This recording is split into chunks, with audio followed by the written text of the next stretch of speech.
তালের এই সিজনে যদি তালের এই রেসিপিটি একবার ট্রাই না করেন তাহলে কিন্তু বিরাট মিস করবেন। তালের হালুয়া রেসিপিটি শেয়ার করছি, দারুণ মজার একটা আইটেম, ফাটাফাটি। 2 কাপ তালের পাল্প নিয়ে জাল দিয়ে নিব ভালো মতো, যেন এক্সট্রা পানিটা চলে যায়। এরপর দিয়ে দিব সেখানে 1/2 কাপ চিনি, আর চিনিটা দিয়ে ভালো মতো নেড়ে চেড়ে আরও কিছুক্ষণ জাল দিয়ে নিব। এর মধ্যে চিনিটা কিন্তু সুন্দর মতো গলে যাবে। আর এই পর্যায়ে আমি দিয়ে দিব আগে থেকে জাল করে নেওয়া ঘন লিকুইড দুধ। এখানে 1/2 লিটারের বেশি দুধ দিয়ে দিলাম। দুধটা একটু ঘন করেই জাল দিয়ে নিয়েছি, এতে করে কিন্তু হালুয়ার টেস্টটা খুব ভালো হবে।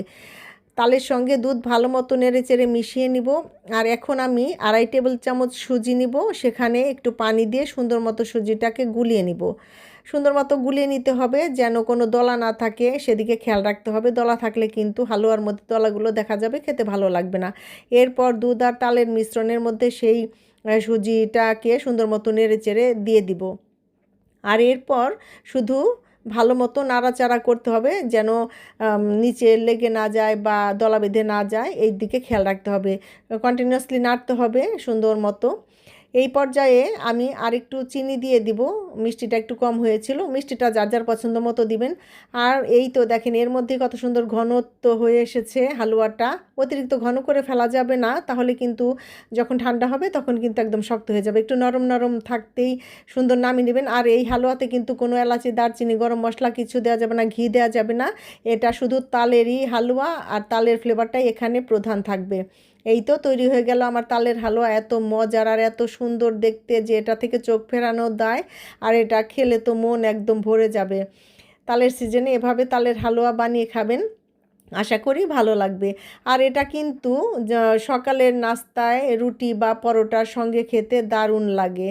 রুটি দিয়ে বা পরোটা দিয়ে এটা কিন্তু খুবই ভালো একটা নাস্তার আইটেম। আর এটা তো বাটিতে নিয়ে কিন্তু এমনি এমনিই খাওয়া যায়, রুটি পরোটার সঙ্গে তো কোনো কথাই নেই। তো নাস্তার আইটেম হিসেবে এটা খুবই চমৎকার একটা আইটেম, নর্মাল ফ্রিজে রেখে কিন্তু খাওয়া যায়। আর একটা জিনিস দিয়ে কিন্তু ফাটাফাটি লাগে খেতে, আর সেটা কি জানেন? সেটা হচ্ছে পাউরুটি। পাউরুটির পিচের ওপরে সুন্দর মতো এই রকম হালুয়াকে একদম স্প্রেড করে নিয়ে খেতে কিন্তু দারুণ লাগে। যেমন আমরা জ্যাম জেলি দিয়ে খাই, ঠিক তেমন করে স্প্রেড করে নেবেন এই হালুয়া পাউরুটির মধ্যে। তারপর খেয়ে দেখবেন, আর আমার বিশ্বাস আপনারা একদম এটার ফ্যান হয়ে যাবেন।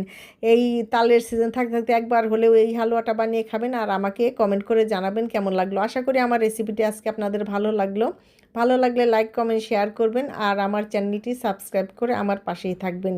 তো আপনাদের সবার জন্য দোয়া রইল, আমার জন্য দোয়া করবেন। আজকের মতো এখানেই শেষ করছি। আল্লাহ হাফেজ।